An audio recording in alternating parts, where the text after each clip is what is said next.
بيكون جميل جدا بين الزوج وزوجته والاب وابنائه. يعني الاب دايما بيخرج وبيشتغل وبيسعى، ودايما هو بيبقى عليه العبء في كل اعباء الحياه في البيت.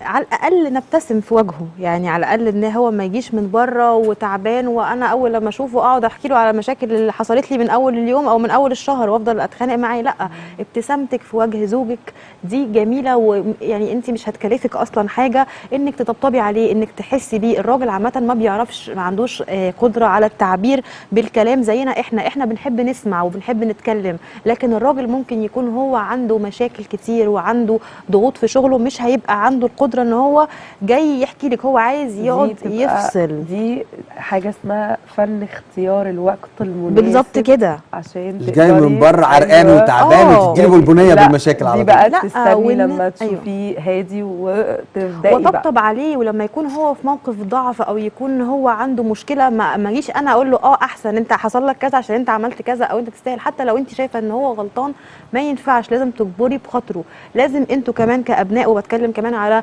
الابهات اللي هم كبار السن، لما يكون والدك ضيع عمره عليك ان هو يطلعك راجل او يأسسك، لازم انت تقف جنبه وتجبر بخاطره. لو انت ربنا كرمك وهو قدر انه يوصلك لبر الامان ودرست وتخرجت، لازم انت تشيل امك وابوك على راسك.